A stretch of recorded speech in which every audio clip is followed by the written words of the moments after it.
Bonjour. Je vais reprendre donc ce cours sur les théories des migrations.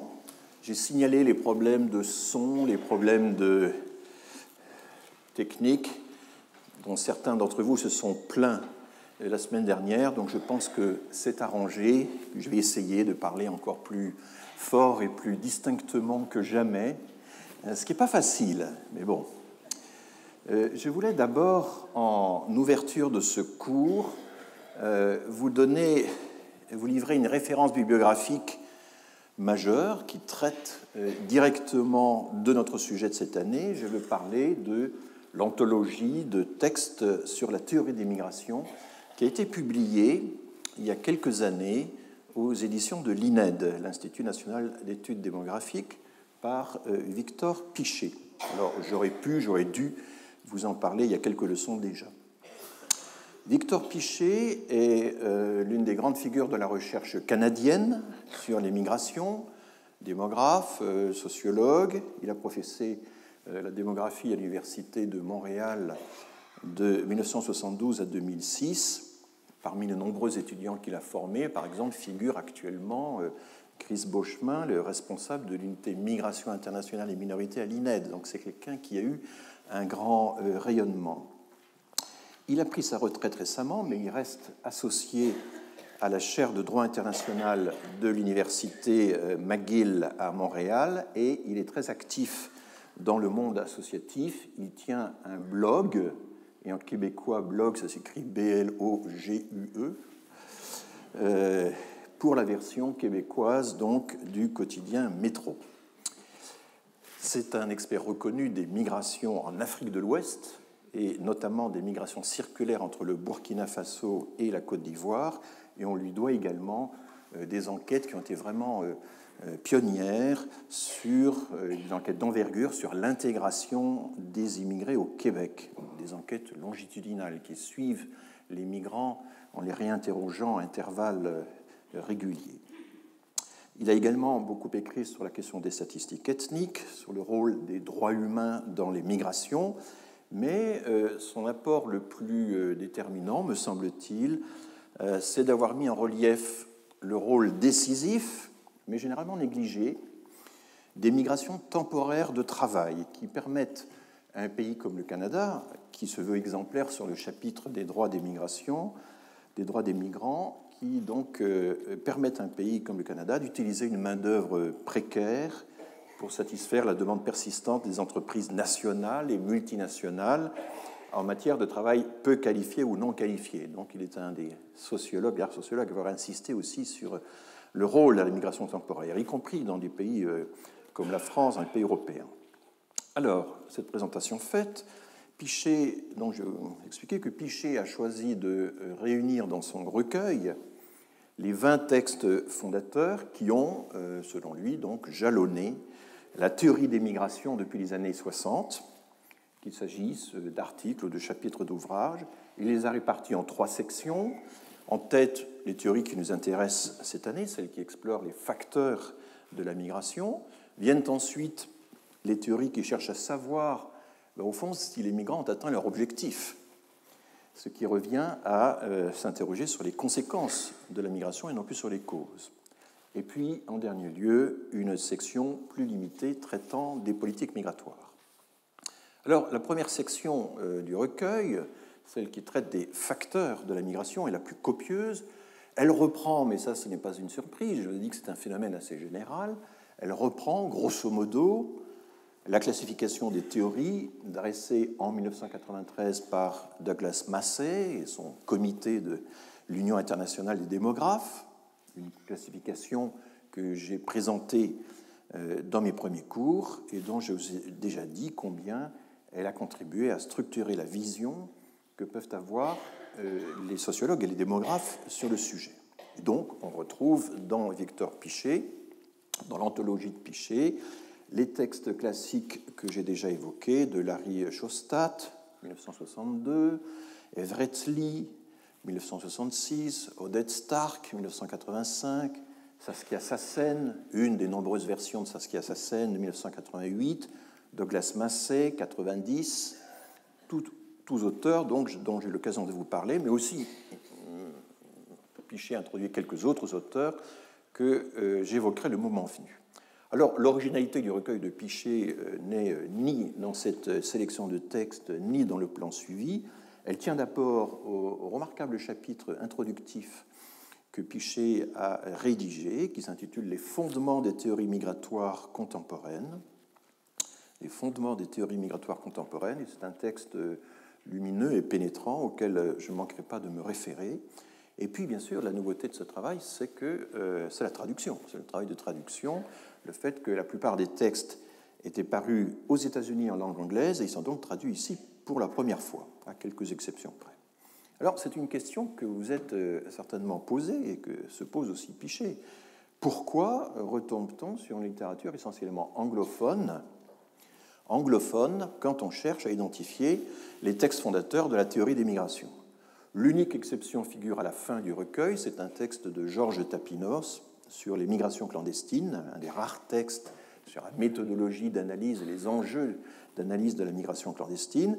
Tapinos était un démographe économiste installé à la fois à l'INED et à Sciences Po, et qui est mort prématurément en 2000.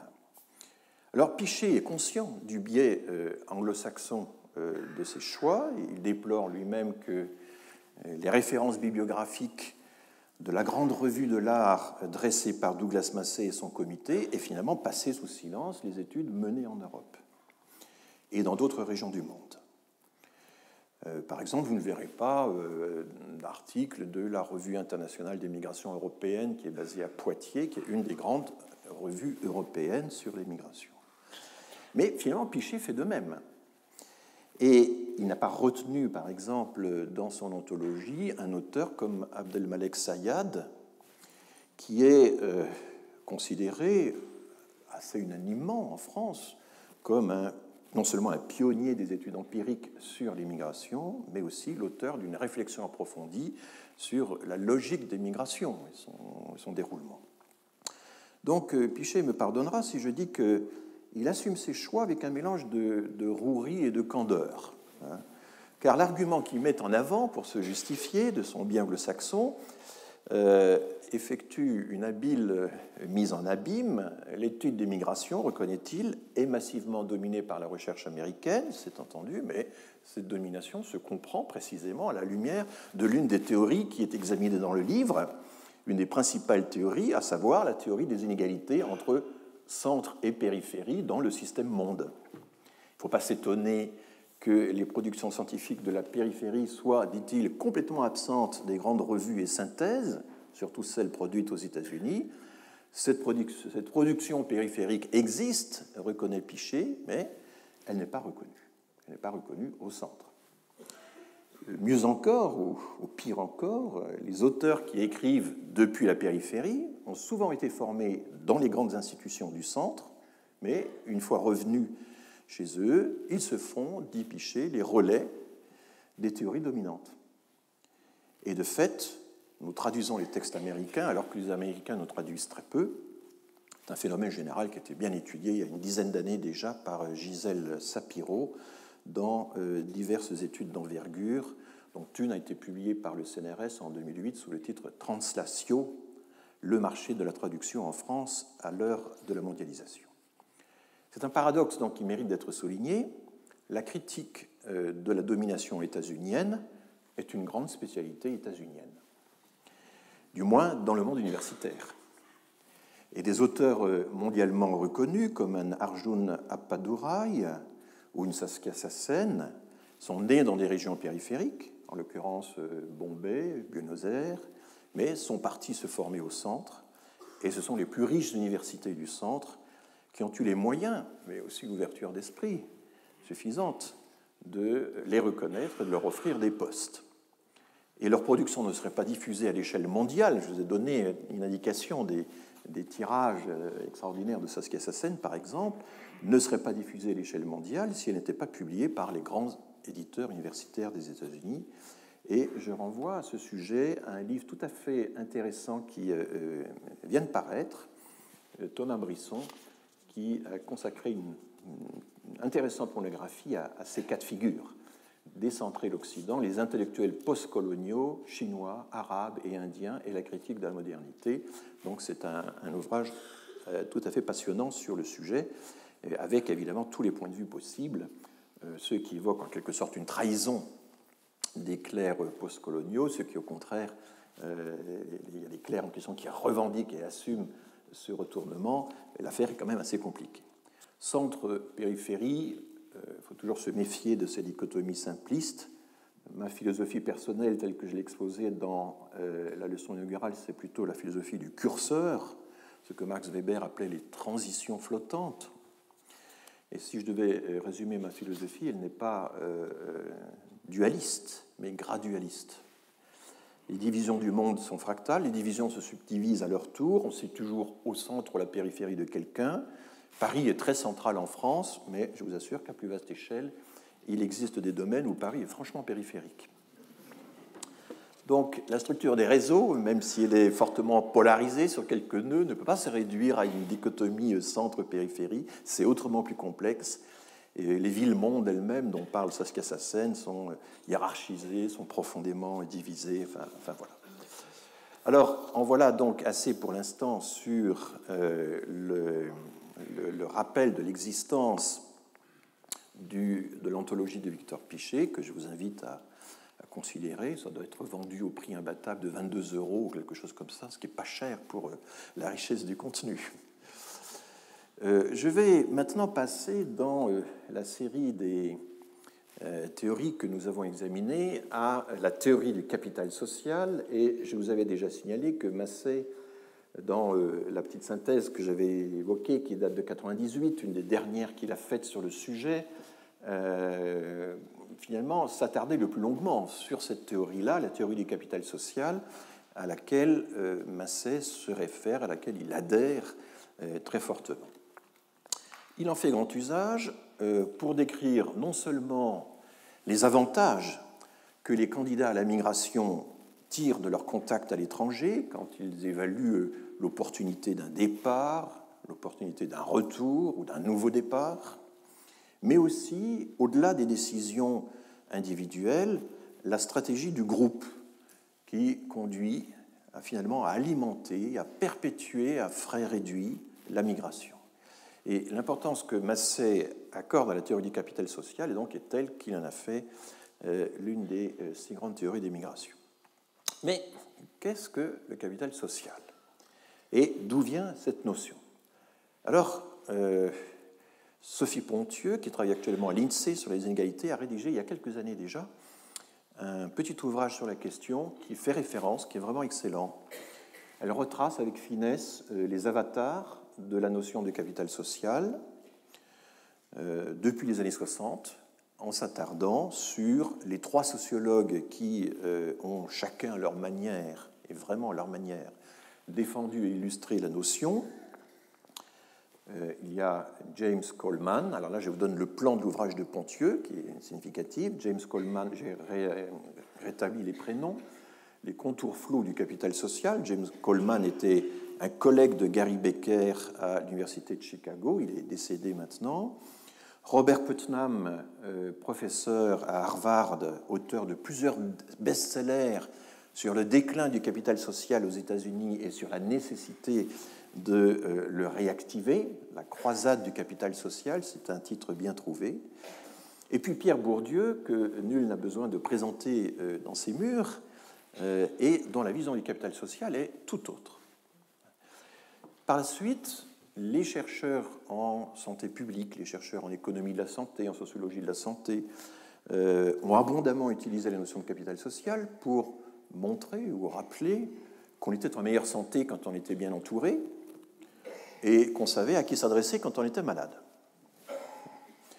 Puis l'OCDE, l'Organisation de coopération et de développement économique, qui a son siège à Paris, sous l'influence tout à fait explicite de Putnam, s'est entiché du concept de capital social. Le capital humain du capital social est devenu l'esprit de coopération, un autre nom finalement du lien social et de la confiance, un facteur planétaire de bien-être, à condition de faire couple avec le capital humain. Voilà la publication phare de l'OCDE sur le sujet, le bien-être des nations, le rôle du capital humain et du capital social. Alors je précise qu'elle n'émane pas de la branche migration de l'OCDE, mais de la branche éducation. Et l'image de couverture est grandiose. La planète est une boule lumineuse portée par une dizaine de mains qui coopèrent à son bien-être. Alors ce n'est pas un rond-point, mais c'est quand même circulaire. Et si vous avez l'esprit mal tourné, vous objecterez que cette image met en avant l'hémisphère ouest de la planète. Toutes les mains sont tendues vers l'Amérique du Nord. Bon, c'est une petite fraction de l'humanité, mais c'est normal, si vous voulez. D'abord, il faut quand même qu'on fasse un peu tourner les hémisphères. Nous sommes polarisés par l'hémisphère Est. Et puis, c'est quand même la zone du monde la plus riche en capital humain et en capital social. Et puis, reconnaissez quand même que, vu le point de vue adopté, c'est assez équilibré. Vous avez une main sur la côte Est, une main sur la côte Ouest, donc c'est bien équilibré. Le Mexique est quand même bien calé. Et ça doit empêcher que le reste de l'Amérique latine ne remonte au nord. Donc, que demander de plus, Alors, inutile de vous représenter l'Europe, elle vous est déjà familière. Quant à l'Afrique et à l'Asie, elles appartiennent à la face cachée de la Terre. Et la face cachée des corps célestes, c'est bien connu, désormais, c'est l'affaire des Chinois, c'est la spécialité des Chinois, qui ne font pas partie de l'OCDE. Donc, esprit de coopération, bien-être des nations, certes, mais enfin, l'inconscient graphique ne peut s'empêcher de nous rappeler que, en dépit de la poussée des pays émergents, le monde a bel et bien un centre et que tout le reste est périphérie. Et ce jour-là, le service de communication de l'OCDE a vraiment fait très fort. Alors, c'était, me direz-vous, au début des années 2000, et depuis lors, la branche éducation-formation de l'OCDE a-t-elle continué à s'intéresser au sujet? Eh bien oui, elle a persévéré. Et une note de 2013, par exemple, revient sur les différentes définitions du capital social pour en proposer diverses mesures. Elle explique que quand même tout ça, c'est assez hétéroclite. Et si on veut calculer des indicateurs de capital humain pour étalonner les pays en fonction de leur richesse en capital humain, il faudrait quand même distinguer un petit peu les différentes composantes. Et donc, ces composantes sont distinguées. Il y a les relations interpersonnelles, la qualité des liens sociaux, l'engagement civique, la confiance et les normes de coopération. Et là, vous reconnaîtrez un certain nombre de sujets qui sont chers aux économistes actuellement, qui essaient d'introduire ce genre de considérations dans leur questionnaire. Donc, il y a pas mal... Alors, il propose, dans ce texte, de mener des enquêtes comportant des questions sur la confiance qu'on peut avoir envers des inconnus, par exemple. Et l'idée sous-jacente, c'est que en développant le capital humain dans nos sociétés, eh bien, on pourrait accroître le bien-être des populations à moindre frais.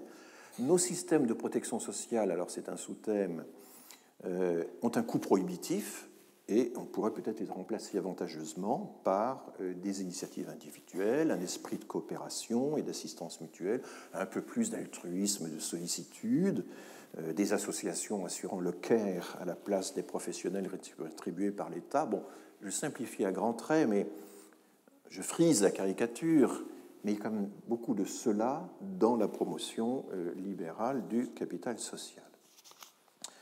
La notion est devenue synonyme finalement de lien social. Elle est mesurée par des indicateurs de sociabilité, des indicateurs de valeur altruiste, alors qu'à l'origine, elle reposait sur des notions beaucoup plus restrictives, beaucoup plus fortes, comme l'accumulation stratégique d'un capital de relations, ce qui n'est pas la même chose, ou un système d'engagement mutuel.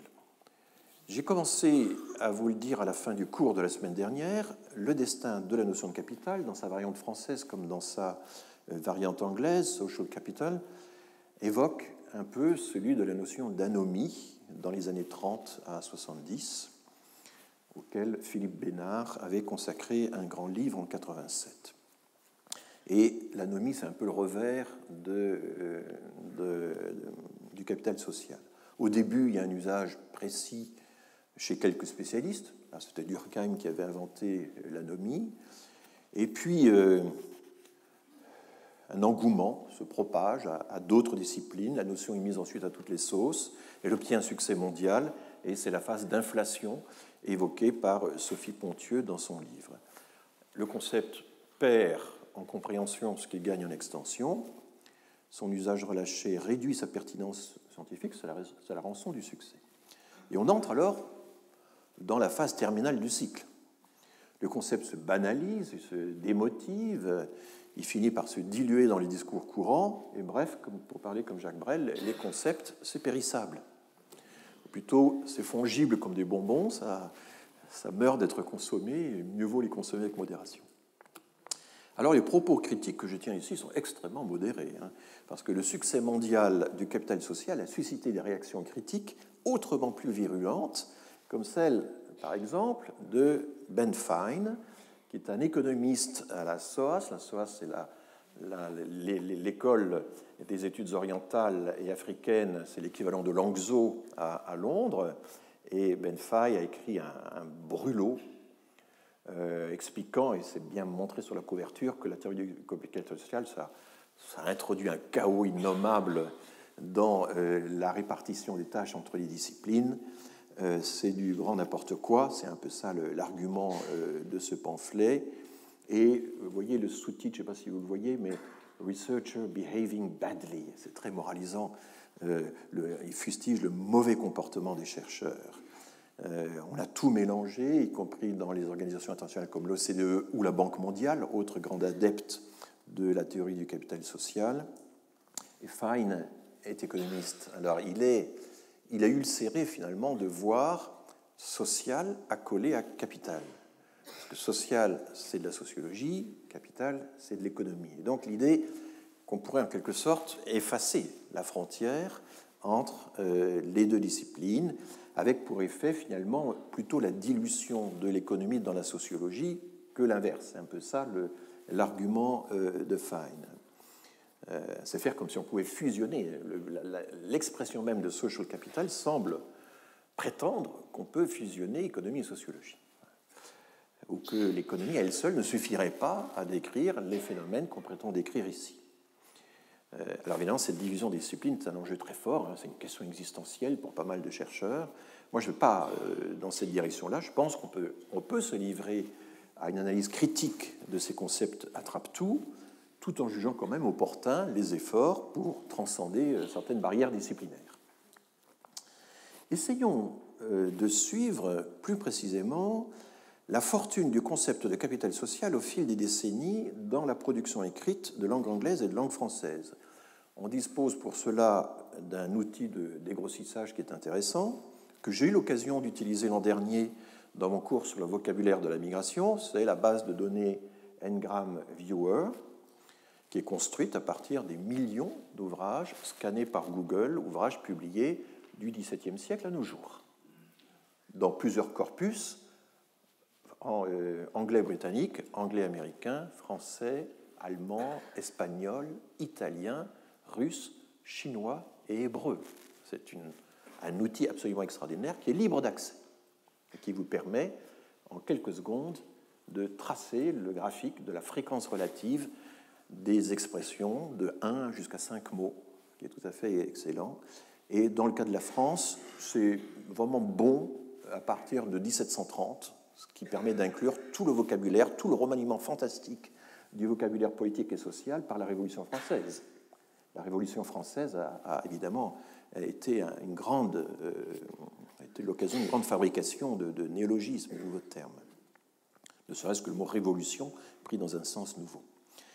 Donc, je vais utiliser cette... Alors, il se trouve que j'ai fait une utilisation rapide de Ngram Viewer dans un bulletin de 4 pages, mais dans la deuxième référence, vous trouverez une introduction générale beaucoup plus développée sur le fonctionnement de l'outil, ce qu'on peut en attendre, ce qu'on ne peut pas en attendre, et j'examine également les critiques dont il a été l'objet, et j'essaie d'y répondre quand c'est possible. Donc, qu'est-ce que ça inclut comme base de données? Bien, ce sont des millions d'ouvrages incluant les thèses, les essais, les romans, les dictionnaires, la littérature grise, pas, tous les rapports de l'armée sur la guerre de 14, par exemple, sont là. Mais il n'y a ni la presse quotidienne, trop difficile à scanner, hein, ce serait très compliqué, ni la presse scientifique spécialisée. Donc en fait, ça mesure d'une certaine manière la popularité du vocabulaire, des expressions dans une littérature générale, mais c'est extraordinairement précis. Enfin, je vais pas, il ne faut pas me questionner trop longuement là-dessus, je pourrais passer des heures sur cet outil. Donc, c'est une base d'accès libre. Les courbes sont annuelles, mais il est possible de les lisser à volonté, parce que souvent, une courbe simplement annuelle est très chahutée, et on peut avoir des tendances simplement en modifiant le lissage. Alors, que voit-on dans le corpus anglophone? Parce que l'intérêt aussi, c'est qu'on peut interroger des corpus de plusieurs langues, et même simultanément dans cette base. Dans le corpus anglophone, vous voyez que Social Capital a vraiment pris son essor, a décollé dans la première moitié des années 90. Alors, ça correspond à quoi les chiffres à la verticale? Ce sont des proportions pour 1 million. En lexicographie, les fréquences sont extrêmement faibles puisque ça consiste à regarder la fréquence des mots sur l'ensemble de tout le vocabulaire publié dans l'année sur tous les sujets possibles et imaginables. Donc ne faites pas attention à l'échelle. Ce qui est intéressant, ce qui compte, c'est l'évolution. Et un jalon de cette évolution, c'est l'article fondateur que Robert Putnam a publié en 1995, Bowling Alone, faire du bowling tout seul, America's Declining Social Capital, donc le capital social en déclin de l'Amérique. 50 000 citations à ce jour sur Google Scholar pour cet article. C'est énorme. L'article n'a pas vraiment déclenché l'engouement du public, puisqu'il date de 1995, et vous voyez qu'il a plutôt surfé, comme on dit aujourd'hui, sur une popularité qui commençait déjà à se développer, mais qu'il a contribué à relancer puissamment. En l'an 2000, donc alors que la popularité de Social Capital dans la littérature de langue anglaise était déjà parfaitement assurée, il a tiré de son article un ouvrage à succès que je vous ai déjà rapidement présenté la dernière fois, The Collapse and Revival of American Community, donc l'effondrement et la renaissance de la communauté américaine. Alors, on a toujours le même problème, comment traduire community en français? Il n'y a pas d'équivalence, c'est la commune, c'est la paroisse, c'est la région, c'est le groupe d'amis, c'est le groupe ethnique, enfin c'est toutes ces choses-là. Hein. Il est impossible de traduire ce terme directement en français. Communauté est beaucoup trop vague. Mais vous voyez que quand il lance son ouvrage en 2000, eh bien, l'expression s'était déjà largement répandue. Alors, j'ai assisté un jour à un exposé de Robert Putnam à Londres, et il était tout fier d'entamer son exposé en présentant ce genre de courbe. En présentant ce genre de courbe. C'était vraiment le PDG qui présente les résultats de son entreprise, comme dans les dessins humoristiques. Et vraiment, il était absolument convaincu que le mérite lui en revenait, que c'était vraiment lui qui avait lancé l'expression de social capital aux États-Unis. Voilà. Alors, après l'essor fulgurant des années 95-2005, la popularité du social capital commence à stagner, comme s'il atteignait la saturation, et malheureusement, on ne peut pas suivre l'évolution au-delà de 2008, parce que la base d'Ingram-Viewer s'arrête en 2008. Une actualisation a été promise depuis un certain temps, elle n'est toujours pas venue, j'en suis désolé. Si l'on passe maintenant au corpus francophone, alors là, il y a une surprise et il va falloir l'expliquer. Bon, d'abord, on voit que dans les années 90, Capital social suit une évolution parallèle à Social Capital, donc la popularité socio-économique, sociologique ou économique du terme est manifestement là, mais on voit qu'elle s'élève très au-dessus de la courbe anglaise et que dans les décennies précédentes, depuis les années 50 au moins, Capital social est bien plus utilisé en français que Social Capital en anglais. Pour quelle raison ? Eh bien, vous le comprendrez aisément en élargissant Et ça, Ngram-Viewer permet de le faire en un quart de seconde. En élargissant le champ de vision, vous pouvez décider de remonter, par exemple, au début du 19e siècle.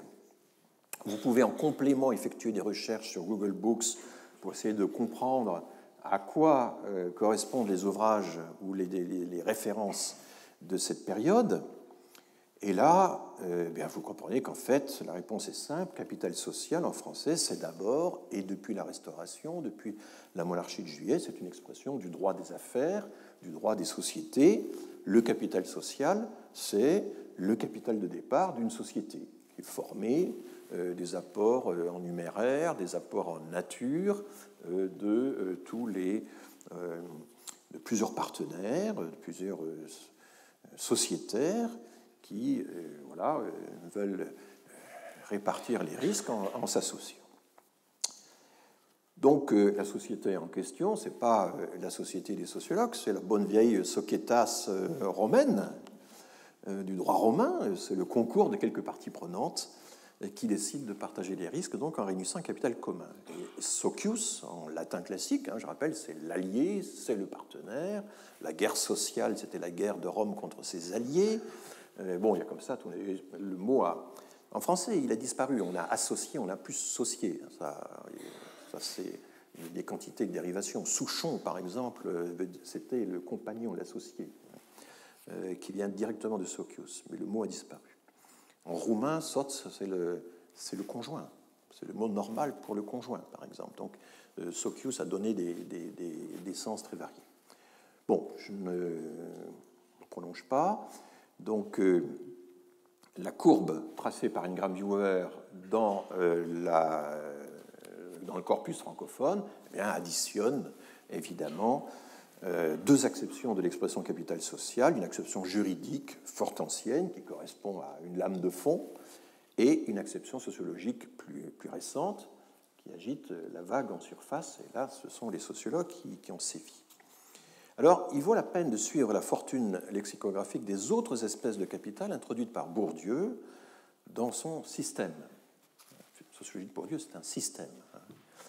Et ce qui est intéressant, c'est que ces autres espèces de capital, elles n'ont pas de concurrents, n'ont pas de concurrentes dans le vocabulaire commun, à savoir les concepts de capital culturel, capital symbolique ou capital économique. Et là, vous voyez, c'est assez saisissant. Et les trois expressions étaient quasiment inconnues avant 1970, et c'est à partir de 1970, vraiment à partir des écrits de Bourdieu, que ces expressions ont connu un essor absolument fulgurant dans le vocabulaire français. Et vous voyez que ça n'est pas totalement terminé. Un signe de stagnation vers la fin, mais ce n'est pas très clair. Capital social, en revanche, n'a commencé à percer, nous l'avons vu, que 20 ans plus tard, au début des années 90. Et on peut donner plusieurs explications à ce décalage. Il y a d'abord le fait que Bourdieu n'a pas donné au capital social la même importance qu'aux autres formes de capitaux. Ou plus exactement, comme on le verra, il a conçu le capital social comme un capital de relation, mais une sorte de capital complémentaire qui accroît le rendement des autres capitaux. C'est un peu ça la relation. Mais évidemment, l'apparition plus tardive du capital social dans l'œuvre de Bourdieu, sa réception plus tardive dans le public, tient aussi, comme je vous l'ai dit, au blocage qui existait dans le fait que l'expression française était déjà prise dans le vocabulaire juridique ou commercial. Alors qu'aux États-Unis, cette concurrence n'existe pas. Social capital en droit commercial, en droit américain des sociétés, n'existe quasiment pas. On dit capital tout court. Il faut tenir compte également, me semble-t-il, des connotations du mot social en anglais américain qui diffèrent sensiblement des nôtres.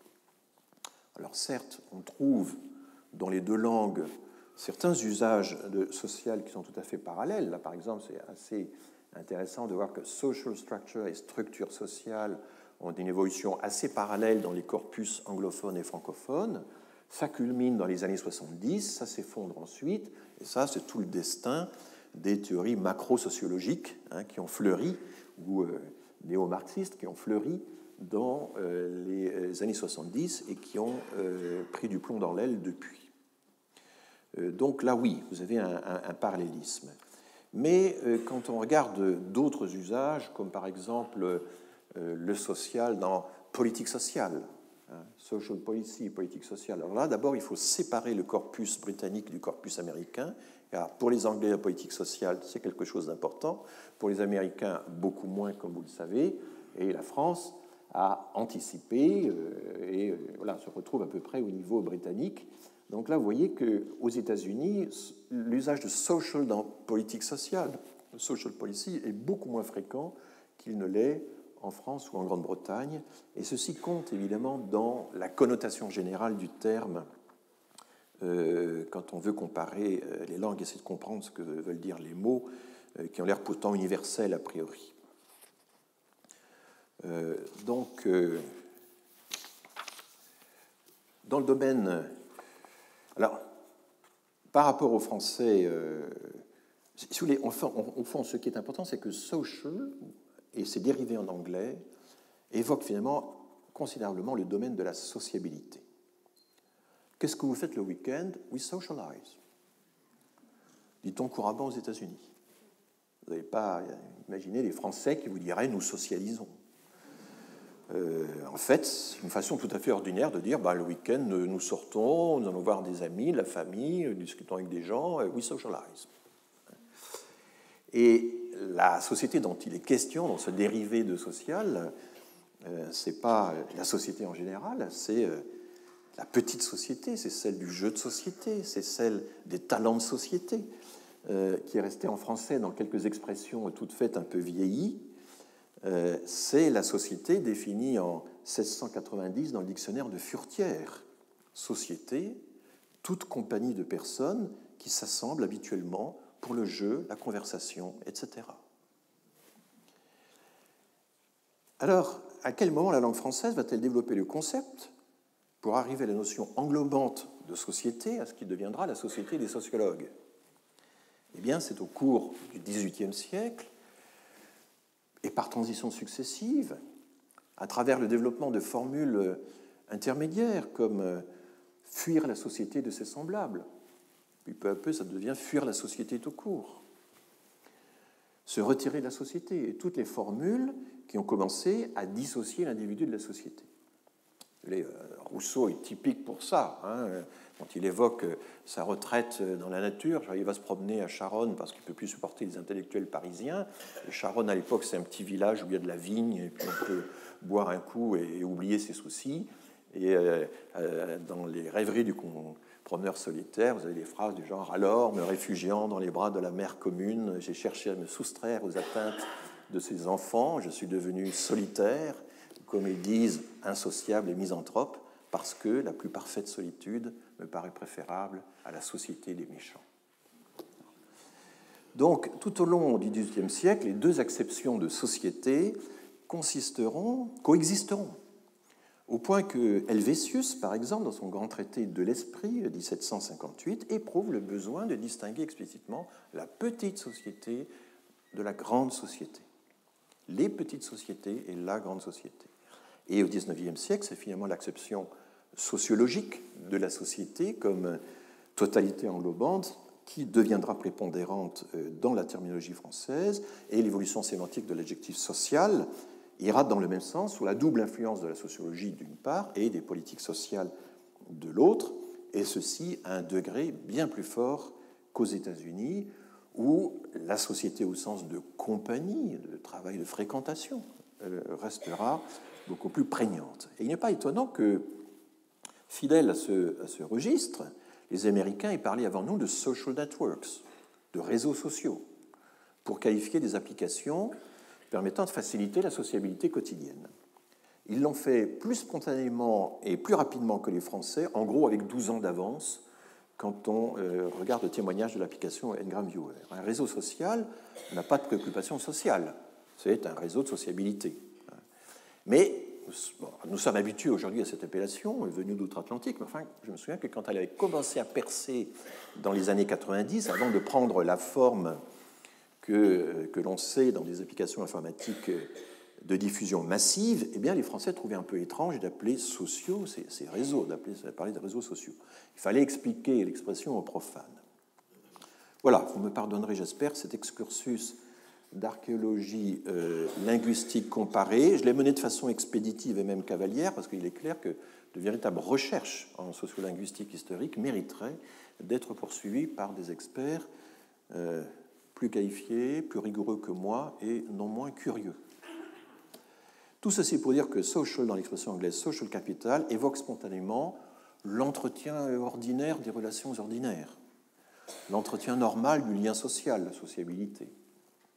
Alors que l'expression française capital social relève d'un registre plus soutenu, renvoie plutôt à la composition d'un carnet d'adresses que l'on active avec soin, une stratégie de sociabilité.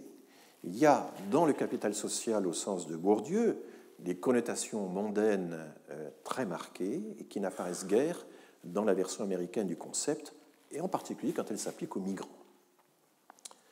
Alors, ce décalage, je dirais même ce malentendu, apparaît clairement quand on examine de quelle façon Douglas Massey lit Pierre Bourdieu pour étayer sa propre théorie du capital social appliquée à l'étude des facteurs de migration. Massey cite régulièrement, j'ai trouvé ça au moins 4 ou 5 fois dans ses différents articles et ouvrages, il cite régulièrement un texte devenu fameux de Bourdieu, la note de 2 pages, qui ouvre en janvier 1980 le numéro d'Actes de la recherche en sciences sociales, qui était la revue que Bourdieu avait fondée, sous le titre « Le capital, note provisoire ». C'est juste 2 pages, grand format, 4 colonnes, disons. Et ce texte est souvent cité aux États-Unis, mais via le livre d'entretien de Pierre Bourdieu avec Loïc Vacan, qui est publié en 1992. C'est le même texte. Et en fait, alors cela dit, quand les auteurs américains citent Bourdieu, enfin, pour se référer à son approche du capital social, ils citent un autre texte, beaucoup plus fréquemment, parce que ce texte est beaucoup plus systématique. Et c'est un texte qui en anglais s'appelle The Forms of Capital, les espèces de capital ou les formes de capital, dont il n'y a pas de version française parce qu'il a été publié en texte original, enfin en version allemande en 1983, dans un recueil collectif, et puis il est passé de la version allemande à la version anglaise en 1986 dans une anthologie, dans un recueil de textes comme les Américains en font considérablement, un manuel de théorie et de recherche sur la sociologie de l'éducation. Vous avez toute une série d'auteurs. Il y a un texte de Boudon aussi dans le même recueil. Mais ce texte, les formes de capital, c'est le seul texte où Bourdieu, de façon absolument systématique, passe en revue le capital symbolique, le capital culturel, le capital économique, le capital social, etc., et explique toutes les règles de conversion, les relations qui existent entre ces différents capitaux. Ce texte, The Forms of Capital, va connaître un succès absolument phénoménal aux États-Unis, puisqu'il accumule à ce jour, et là je vous ai reproduit sa situation dans Google, 42 500 citations. C'est du même ordre de grandeur que les best-sellers de Putnam. Ça donne quand même une idée. Un grand article dans les sciences dure quelques milliers de citations. Un sociologue, il est très content quand il frise les 1000 citations en français dans Google Scholar. Donc là, vous voyez l'équivalent, l'incroyable réussite. Alors évidemment, on se situe au carrefour de la sociologie et des sciences de l'éducation. C'est un texte de sciences de l'éducation. Entre les citations de chercheurs et la référence au manuel, tout l'enseignement, la canonisation qui a été faite de Bourdieu dans toute une série d'enseignements aux États-Unis. Mais Massey ne se réfère pas à ce texte de 86, en fait 83, il préfère se référer à la version plus ancienne de 80, parce qu'il tient à affirmer la priorité ou la paternité de Bourdieu dans ce domaine par rapport à d'autres auteurs pour lesquels on revendique cette paternité. Beaucoup de gens disent que c'est James Coleman qui a inventé la notion de capital social, ou bien c'est Robert Putnam qui lui a vraiment donné toute son extension. Massey ne cite jamais Putnam. Alors pourquoi Princeton ne cite-t-il jamais Harvard? Je ne sais pas trop. Mais disons que le mode de fonctionnement de Putnam, son orientation idéologique, ce n'est pas du tout celle de Massey. Enfin, il y a là un clivage. Et j'observe que dans les copieuses bibliographies de Massey, Putnam n'est jamais cité. Les non-citations sont aussi significatives que les citations dans le milieu de la recherche. Alors, que dit Bourdieu, finalement, dans ce texte de janvier 80, que donc j'ai... Alors, pourquoi a-t-il disparu? Ah oui, bon, je le retrouverai. Je cite l'original français. « Le capital social est l'ensemble des ressources actuelles ou potentielles qui sont liées à la possession d'un réseau durable de relations, plus ou moins institutionnalisées, d'interconnaissance et d'interreconnaissance. » Alors ça, en anglais, ce jeu de mots disparaît, il n'est pas compris, mais il y a l'idée qu'on est dans des groupes fermés et que ce qui est évidemment fondamental dans ce capital de relations, c'est de veiller aussi à la clôture du groupe. N'importe qui ne peut pas y entrer, on ne peut pas en être comme ça. Voilà, il y a une phrase que j'aime beaucoup de Proust qui dit le Ritz, contrairement à ce qu'on imagine, qui est un hôtel très cher, où il allait très régulièrement, le Ritz n'est pas un endroit chic. La preuve, c'est qu'il suffit de payer pour y entrer. Donc là, il y a d'autres barrières à l'entrée que la simple cotisation ou la barrière financière.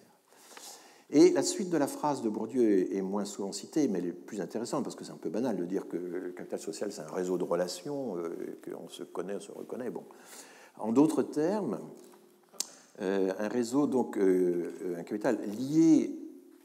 il me semblait que je l'avais reproduit, mais bon, je vais... Ah voilà, ça c'est le numéro d'acte de la recherche en sciences sociales de 80. Et vous voyez l'illustration, le mariage, etc. Enfin, il y a l'idée d'une vision quand même mondaine du capital social. Et puis voilà la définition. Donc je vais commencer à vous lire. Donc en d'autres termes, l'appartenance à un groupe comme ensemble d'agents qui ne sont pas seulement dotés de propriétés communes, susceptibles d'être perçues par l'observateur, par les autres ou par eux-mêmes, mais sont aussi unis par des liaisons permanentes et utiles. Et ça, c'est l'idée qui est forte chez Bourdieu, c'est que vous avez une série de propriétés, de caractéristiques, un revenu, un niveau d'éducation, un capital économique, culturel, etc., mais deux personnes ayant le même capital économique ou le même capital culturel vont avoir une capacité de valoriser ce capital qui va complètement changer en fonction du fait qu'ils ont ou non pas un capital social. Et donc, du coup, alors que le capital humain, par exemple, est quelque chose qui est complètement attaché à votre personne, je vous avais donné l'exemple des langues étrangères, ça meurt avec vous, c'est la connaissance des langues étrangères. Là, le capital social ne meurt pas avec l'individu, il continue, les individus tournent, mais c'est comme la societas romaine, le droit romain est le premier à dire mais une société dont tous les membres se renouvellent reste la société. L'autre exemple pris par le droit romain, c'est une légion dont tous les combattants peu à peu meurent, sont remplacés, reste la légion. La légion numéro 13 reste la légion numéro 13, même si tous ces soldats ont été remplacés. Il y a une personnalité juridique, et les Romains sont les grands inventeurs de la notion de personnalité juridique, il y a une personnalité juridique subsistante qui reste, même si les individus ont changé. Donc un capital social, c'est quelque chose dont profitent les individus, mais qui ne leur appartient pas. Contrairement au capital humain ou au capital symbolique ou culturel, etc., qui, lui, reste attaché aux personnes. Alors, il ne le dit peut-être pas aussi clairement que ce que je viens de vous dire là, j'essaie de simplifier un peu, mais en gros, c'est ça quand même l'idée radicale qu'il y a chez Bourdieu. Massey ne la comprend pas vraiment, il ne capte pas vraiment cette chose-là. Et une fois énoncée la définition de Bourdieu, qui est citée très généralement, il l'applique à la migration mexicaine. Et voilà ce qu'il écrit.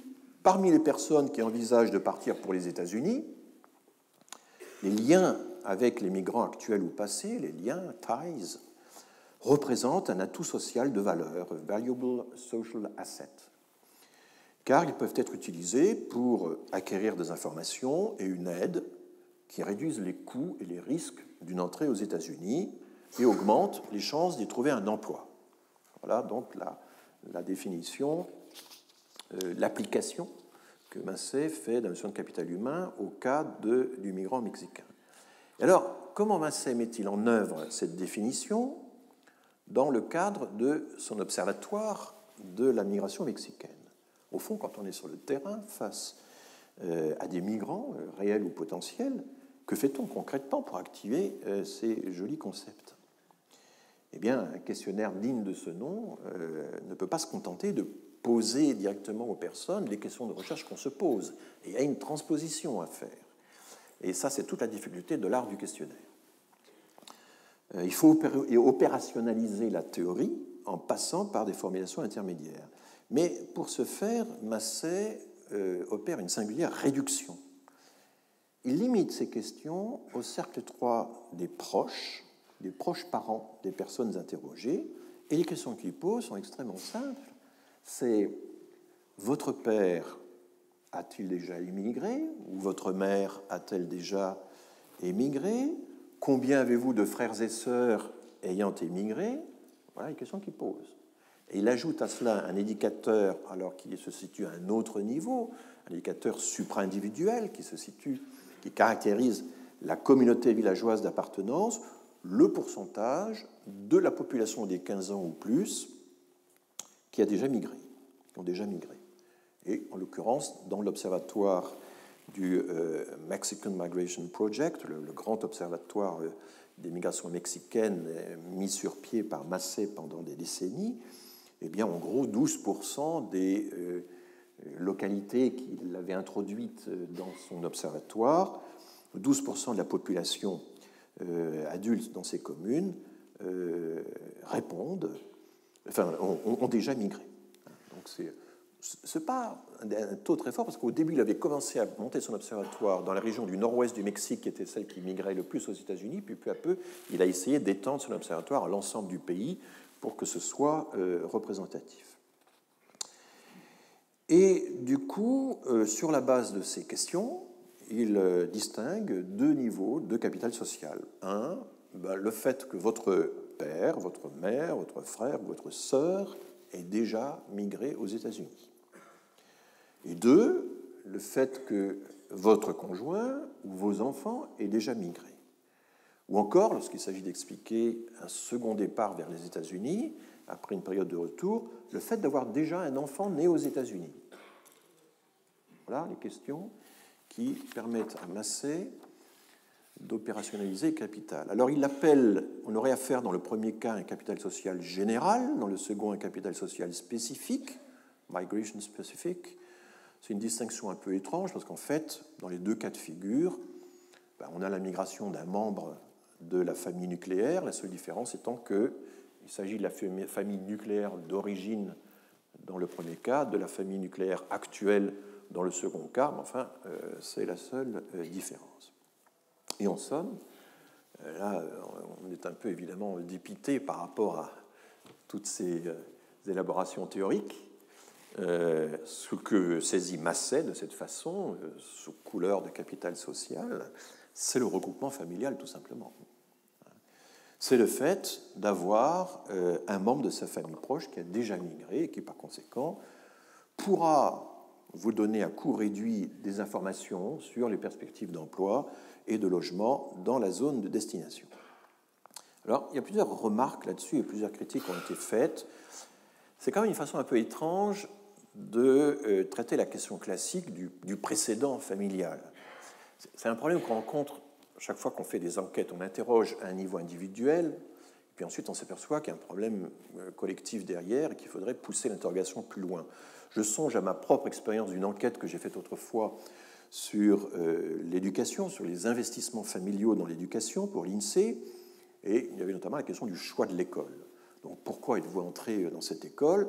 Et alors quand un individu dit c'est parce que mon frère y était déjà, là vous êtes bien embêté parce que ça vous explique pas grand-chose et vous avez envie de poser la question suivante. Bon d'accord, mais votre frère lui alors comment est-il entré dans cette école très choisie ou comment vos parents ont-ils choisi cette école pour lui? Donc il faut déplacer la question, il faut remonter un peu dans le temps. Et donc expliquer le choix par l'existence d'un capital social, dire ben, je suis entré dans cette école à cause de mon capital social parce que mon frère y était déjà, vous comprenez que enfin, ça paraîtrait vraiment pas très intéressant et c'est une espèce de tour de passe-passe terminologique. C'est quand même un peu court, même si la filière familiale, évidemment, est un phénomène intéressant en soi. Mais on a quand même envie de comprendre comment elle a démarré, comment ces choses-là ont commencé. Et voilà, alors ça c'est tout le problème de la famille, cette entité étrange qui lie parfois, mais pas toujours, deux existences, qui engendre parfois, mais pas toujours, d'autres existences, et le groupe de personnes ainsi liées forme un assemblage qui ne migre pas nécessairement d'un coup. Donc il peut migrer par étapes, membre par membre, membre après membre. Il peut échelonner ses coûts dans le temps, ce qui est la définition même, la définition minimale de la stratégie, mais surtout, et ça c'est quelque chose dont Massey ne parle absolument pas, et il y aura des critiques sévères à ce sujet, il peut profiter d'une législation. Il peut profiter d'une législation qui est le droit au regroupement familial. Et c'est une lacune d'autant plus étonnante dans le travail de Massey que les États-Unis, sur lesquels l'attention de Massey est fortement concentrée, et sachant aussi que le corridor, le couloir migratoire du Mexique vers les États-Unis est de loin le plus important au monde. 12 millions de Mexicains vivent aux États-Unis. Il n'y a pas d'autre exemple d'une telle masse d'une même population vivant dans un autre pays, née dans un pays, vivant dans un autre pays. C'est le couloir migratoire de loin le plus important au monde. Alors c'est bien que des gens, évidemment, travaillent, passent leur vie à étudier ça.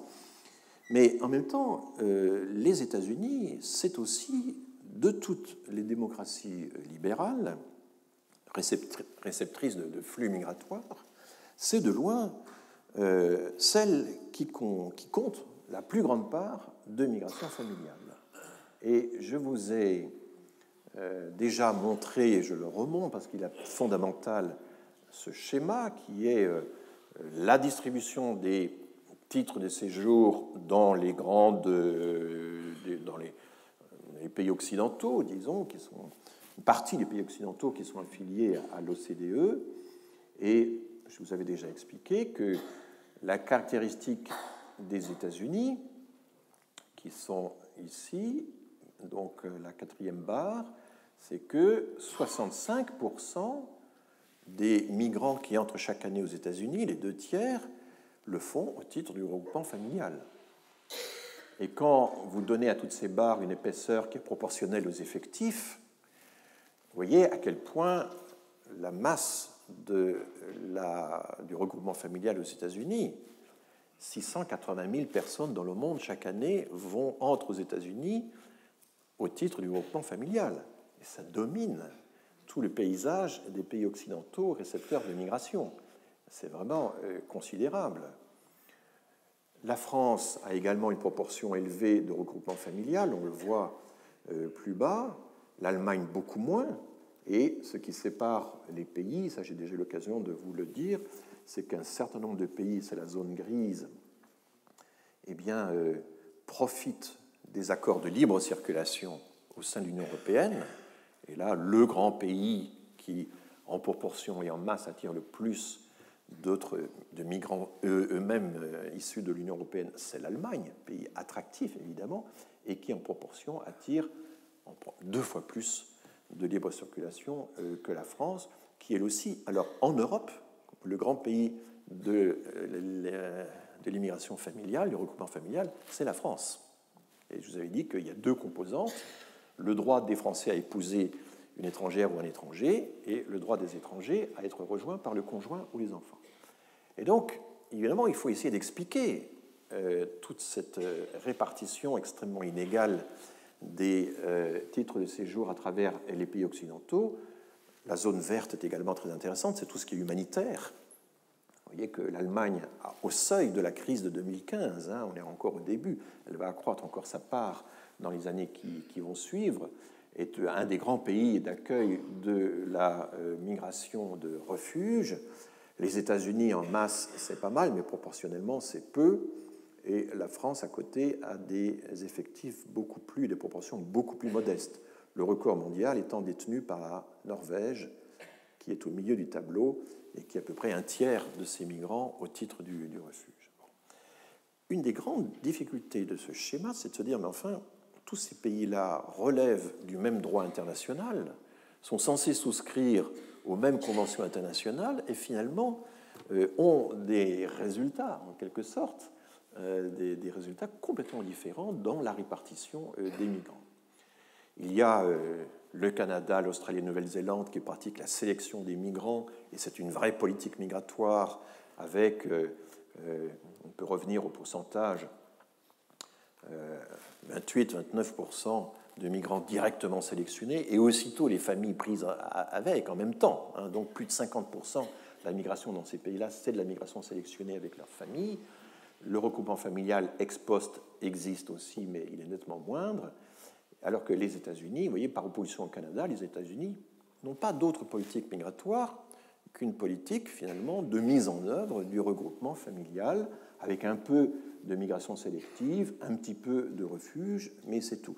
Et j'ai eu l'occasion de participer, c'était tout à fait intéressant, à une session de l'Union internationale pour l'étude scientifique de la population qui était consacrée à une discussion États-Unis-Canada. Est-ce que la comparaison des politiques migratoires. Et il y avait là toutes les sommités, les spécialistes des deux questions, et ce qui ressortait de cette confrontation, c'est que le Canada a une politique migratoire, mais pas les États-Unis. Ce n'est pas simplement parce qu'on essaie de fermer, de rigidifier un peu les frontières, etc., qu'on peut parler d'une vraie politique migratoire. Ça ne suffit pas. Fermer le robinet, c'est pas vraiment... Et puis on n'y arrive pas. Donc une politique migratoire, c'est une politique, évidemment... d'initiative et qui institue des procédures, des concours, comme c'est le cas au Canada, des sélections. Bon, pour l'instant, je n'ai aucun jugement moral, évidemment, entre ces deux pays.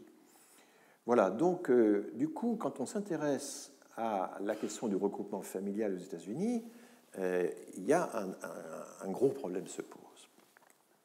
Ce problème, c'est celui de ce qu'on appelle en anglais le policy gap. GAP. Le fossé, comment traduire ça? Ça, c'est toujours l'avantage de l'anglais d'avoir des formules extrêmement condensées. Le fossé qui existe entre la volonté politique et la réalisation politique, entre ce que les Américains appellent les outputs et les outcomes.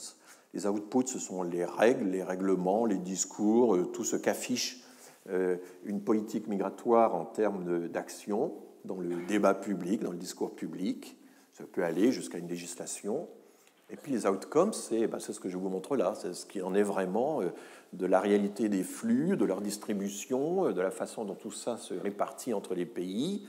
Et le policy gap, c'est quelque chose qui intrigue toujours fortement les Américains, c'est que finalement, dans la plupart, pas toutes, mais dans la plupart des démocraties libérales, à commencer par les États-Unis, on accueille beaucoup plus de migrants que ce que voudrait l'opinion publique, et beaucoup plus de migrants que ce que voudraient les hommes politiques ou le gouvernement au pouvoir. Et ça, c'est une espèce de constante. Comment se fait-il qu'on ait toujours beaucoup plus de migrants que ce qu'on était prêt à accepter? Pourquoi l'opinion publique a-t-elle beau vous presser en disant c'est pas normal, 200 000 titres de séjour par an, c'est beaucoup trop, on est envahi, on est submergé, enfin tout le discours du Front National, mais qui s'étend maintenant à de larges secteurs de la population? Et pourquoi, malgré tout, malgré toute cette pression de l'opinion publique, eh bien, on a imperturbablement, depuis au moins 2005, toujours à peu près la même quantité de titres de séjour qu'on attribue? Eh bien, c'est parce qu'il y a les droits. C'est parce qu'il y a toute une série d'acteurs qui font en sorte qu'on applique des droits, qu'on mette en œuvre des droits. Et on a découvert dans les années 70 que le migrant n'est pas seulement un travailleur, mais aussi un sujet de droit, et qu'on a beau limiter l'entrée en introduction de travailleurs, on a beau durcir les conditions du regroupement familial, si on ne porte pas atteinte à la substance, au cœur même des droits, eh bien, il faut quand même finalement, sous la pression de tous les acteurs, les ONG, les juges, le Conseil d'État, etc., il y a à peu près la même chose aux États-Unis, eh bien, on finit par accepter ces gens. On ne peut pas diviser un droit par 2, par 10, comme ça aussi aisément. C'est ce que je ne cesse de répéter. Mais dans la vision de Douglas Massey, on ne trouve pas vraiment de réflexion sérieuse sur cette question pourtant centrale pour les États-Unis. C'est très étrange. À un certain moment, Massey observe que les membres du Congrès sont finalement en pleine contradiction, parce que d'un côté, ils gardent des législations favorables au regroupement familial, mais il dit ça un petit peu en passant, par prétérition en quelque sorte, et de l'autre, une partie des congressistes, ce n'est pas forcément les mêmes, en principe ce n'est pas les mêmes, déplorent que l'invasion des États-Unis par les migrants hispaniques, dont les qualifications sont de plus en plus faibles, les risques de perte d'identité, de submersion, de circonscriptions électorales qui risquent de passer, qui sont des majority-minority. C'est un grand concept aux États-Unis. Il y a des circonscriptions électorales où la minorité ethnique risque de devenir majoritaire, où la majorité risque de devenir minoritaire, et on redécoupe les circonscriptions pour éviter ce genre de choses. Donc, Massey perçoit là une contradiction et il dit, mais ces gens-là, ils ne comprennent pas que la migration est cumulative et que finalement, c'est au fond la migration en chaîne, chain migration, ce qu'en français on appelait tout bonnement les filières, et depuis longtemps, c'est ça qui entretient, perpétue la migration et qui fait que nous avons toujours plus de migrants que ce que nous voudrions. Mais Massey ne fait jamais référence, quasiment pas, à la question législative, au rôle de l'État. Finalement, le rôle qu'accorde Massey à l'État comme entité capable d'encourager ou décourager certaines formes de migration, ce rôle est à peu près évanescent parce qu'il est dans la configuration de la migration mexicaine, qui est quand même largement clandestine, en tout cas dans un premier temps. Et au fond, il en tire la conclusion que les frontières, l'État, ça ne compte pas considérablement dans toute cette affaire. Même si dans la réalité, il y a finalement une capacité des États-Unis à entériner de facto, mais aussi de jure, le regroupement familial dans des proportions qui sont uniques au monde. Donc vous voyez un peu le point aveugle.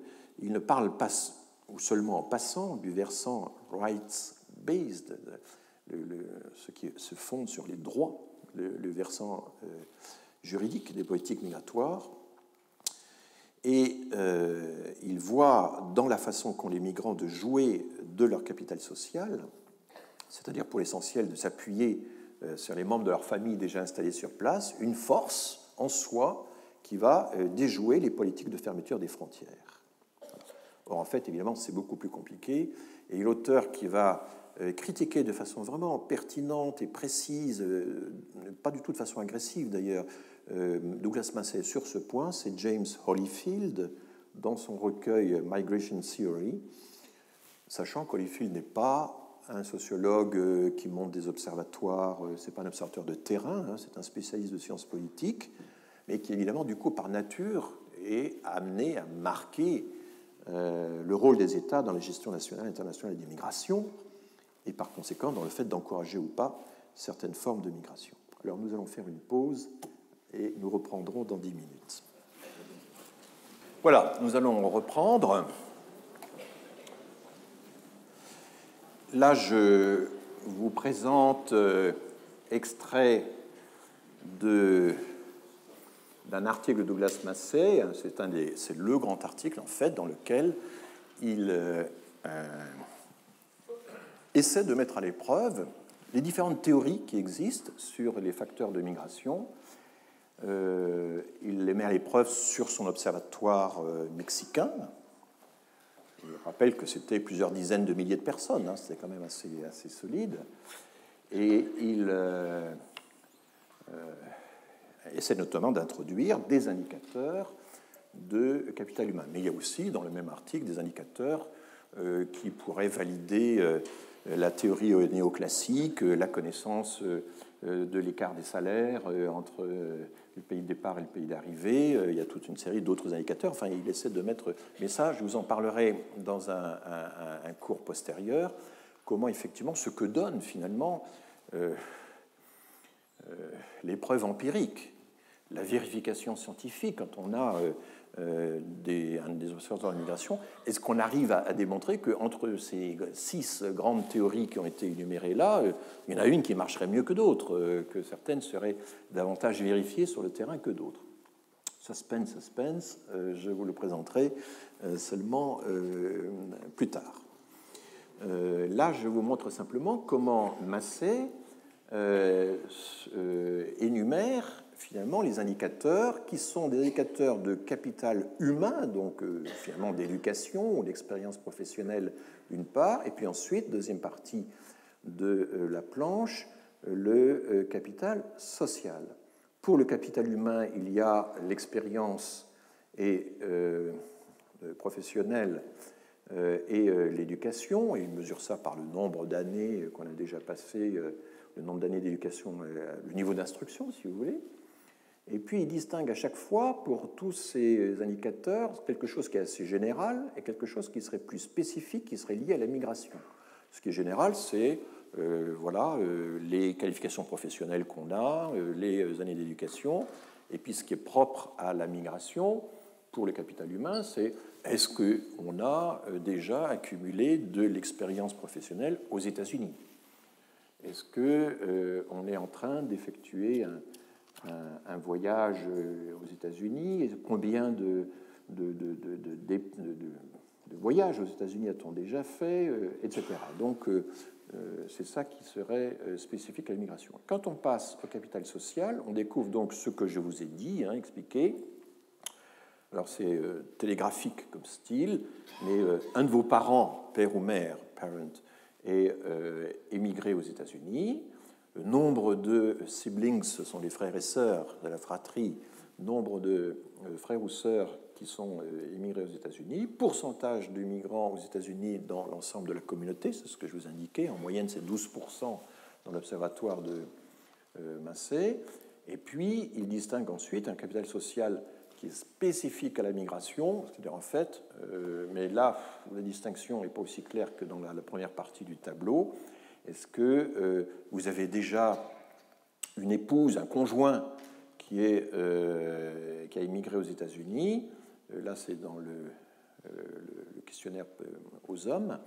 Et combien d'enfants avez-vous qui ont déjà migré aux États-Unis? Et puis, si vous avez migré, que vous êtes revenu, que vous songez peut-être à repartir, combien de vos enfants sont nés aux États-Unis?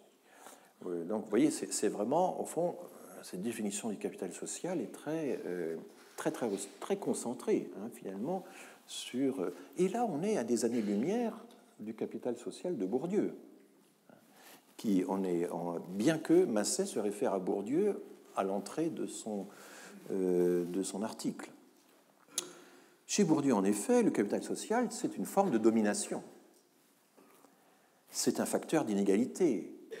C'est une concentration, je dirais, presque indue, enfin normale. Une concentration des relations, une capitalisation des relations au profit d'un groupe choisi, d'un groupe fermé. Et dans la petite note de 2 pages de Bourdieu, il y a une forte insistance sur le fait que le groupe est clos et que chaque membre est responsable, surveille la clôture du groupe, veille à ce que n'importe qui ne puisse pas y entrer. C'est une activité, ça prend du temps, effectivement, de faire ce travail. D'ailleurs, donc c'est finalement le capital social chez Bourdieu, ça n'a rien à voir avec le capital social de Massey. Ce n'est pas le fait d'avoir un conjoint, des enfants qui a déjà migré. C'est complètement différent. Pour Bourdieu, c'est un capital mondain, fondamentalement. Et ceci va d'ailleurs lui être pas mal reproché dans la littérature américaine. On va souvent dire « ouais, mais Bourdieu, c'est quand même très limité, c'est très restreint, c'est bon ». Vous verrez que c'est évidemment toujours un peu plus compliqué que ça. Alors, sur ce point précis, Rémy Lenoir, qui est un fidèle de Bourdieu, qu'on peut ranger parmi les disciples disciplinés, si vous voulez, a publié récemment un article intitulé, récemment, c'est il y a 2 ans, un article intitulé « Capital social et habitus mondain ». C'est un article très bien fait qui... dans la revue Sociologie. C'est un article très bien fait qui relie au fond toutes les analyses empiriques que Bourdieu a faites dans une série de domaines et qui, d'une certaine manière, ont préparé, ont actualisé ou permettent de compléter la sociologie du capital social. Donc c'est en quelque sorte voilà, il y a un peu l'idée que Bourdieu n'a pas eu le temps de tout terminer, et donc la théorie de Bourdieu, c'est un système, hein, c'est comme une espèce de cylindre, si vous voulez, imaginez, je sais pas, moi j'imagine, quand je pense à la théorie, au système de Bourdieu, je pense à ces cylindres qu'on a dans les cirques. Vous avez une moto qui tourne à l'intérieur d'un cylindre, et la moto tourne, mais toujours en durcissant le même parcours, quoi. À un certain moment, il faut bien que ça s'arrête, mais en gros, il y a quelque chose d'assez... on retisse toujours les mêmes concepts, on les resserre. Et Rémy Lenoir continue ce travail de resserrage des concepts. Qu'est-ce qui lie tel concept à tel autre, l'habitus, le champ, le capital ceci, le capital cela, etc. Mais l'article est très très bien fait. Et il en ressort clairement que le capital social envisagé par Bourdieu caractérise essentiellement les catégories dominantes. Les exemples cités, dès la petite note de 2 pages, mais que Lenoir ensuite enrichit, les exemples cités de champ d'action du capital social, c'est les clubs select, les rallyes au sens des réunions mondaines où les grandes familles envoient leurs filles pour trouver les meilleurs partis, les associations d'élèves de grandes écoles, grand exemple bourdieusien, mais aussi les grandes familles bourgeoises, et puis quelque chose qui a toujours fasciné Bourdieu, la noblesse. Le numéro spécial d'Actes de la recherche en sciences sociales, introduit par Bourdieu, étudie successivement la famille du duc de Brissac, par Monique de Saint-Martin. C'est un très bel article, c'est un article extraordinaire, qui raconte comment, sur plusieurs générations, la famille du duc de Brissac tient son rang. Travaille à tenir son rang et à cultiver ses relations, etc. Et Bourdieu adorait avoir ainsi des commandos qui étaient capables d'observer de l'intérieur ces grandes familles. Mais il y a aussi dans ce même article, dans ce même numéro 31 de la revue Actes de la recherche en sciences sociales, les mariages dans l'aristocratie rurale, les grandes familles paysannes. Voilà, et ce sont des articles avec des généalogies sur 8, 9, 10 générations. Il n'y a pas beaucoup de familles en France qui sont capables de retracer leur généalogie sur autant de générations. Je me souviens que quand je m'étais... alors, ce n'est pas simplement 2-3 ancêtres, en plus c'est étalé, enfin bon... Je me souviens que lorsque j'étais à l'INSEE, qu'on s'était posé la question des origines sociales, à un moment, dans certaines enquêtes, on avait introduit des questions sur l'origine sociale à 2 générations plus haut, la profession des grands-parents. On s'est aperçu qu'en milieu populaire, vous avez une fraction non négligeable de la population qui ne sait pas ce que faisaient leurs grands-parents. C'est trop lointain, on n'en parlait pas dans la famille, on ne passait pas les repas en famille à cultiver la généalogie, à la parcourir, à la retracer, etc. Ça ne fait pas partie des conversations de table normales dans les milieux populaires que de remonter sa généalogie et d'évoquer ce que faisaient les grands-parents. C'est quelque chose qui est relativement restreint. Hein. Il faut bien s'imaginer ça. Dans les articles du numéro spécial d'Actes de la recherche en sciences sociales, on a au contraire des généalogies extrêmement copieuses, y compris dans cette aristocratie rurale ou ces grandes familles paysannes. Et donc, le mécanisme fondamental que signale Bourdieu dans le fonctionnement du capital social, c'est qu'il multiplie outre mesure, en quelque sorte, le rendement des autres capitaux, qu'ils soient culturels ou économiques. Et ça, j'avais déjà eu l'occasion de vous l'expliquer. Et les notions essentielles dans cette note, c'est celle de la reconnaissance mutuelle d'appartenance à un groupe, c'est toute l'importance du travail de délimitation, le contrôle vigilant des entrées, éviter les mésalliances, par exemple, ça c'est un thème très important. Donc, le capital social, pour Bourdieu, c'est fondamentalement facteur d'inégalité, facteur d'exclusion. C'est une forme d'accaparement, c'est une forme d'oligopole ou d'oligarchie, je vous l'ai déjà dit la dernière fois, une distorsion finalement une distorsion qui est foncièrement négative. Quand vous passez chez Robert Putnam, là aussi je vous l'avais évoqué, mais c'est totalement l'opposé. Chez Putnam, il y a l'idée que d'abord, il y a les formes d'engagement civique, l'adhésion aux associations religieuses, aux associations politiques, se démener lors des élections, toutes ces choses-là sont absolument fondamentales pour le lien social. Et donc, chez Robert Putnam, le capital social, c'est fondamentalement positif. C'est une bonne chose. Et les gens qui ont du capital social, je me souviens de cet exposé qu'il nous avait fait un jour à Londres, people with social capital are nice. Ils sont gentils, ils sont sympas. Et il avait ajouté, nice, of course, is a technical term. Gentil, c'est un terme technique. Je le mesure parce que ils ont des dons, ils sont beaucoup plus généreux en donation, ils versent des cotisations à toutes sortes d'associations, etc. Bon. Et d'ailleurs, de façon générale, la mesure de l'intégration qu'on applique aux immigrants chez nous, elle est assez différente aux États-Unis de ce qu'on trouve en France. En France, par exemple, vous n'allez pas considérer que le fait d'adhérer à une association religieuse est un signe d'intégration. Vous avez plutôt tendance à faire l'inverse. Et je me réfère par exemple à l'enquête MGIS, Mobilité géographique et insertion sociale, qui avait été conduite par Michel Tribala en 1992. Parmi les indicateurs d'intégration, il y avait une vision relativement positive d'intégration à l'époque, dans les premières publications en tout cas, il y avait l'idée que, notamment, au fil du temps, ils sont de moins en moins croyants. Bon signe d'intégration. Aux États-Unis, c'est à peu près l'inverse. Mais de la même façon, vous avez d'autres indicateurs d'intégration qui s'inversent entre la France et les États-Unis, c'est le rapport au logement. Aux États-Unis, un indicateur fondamental d'intégration, c'est devenir propriétaire de son logement.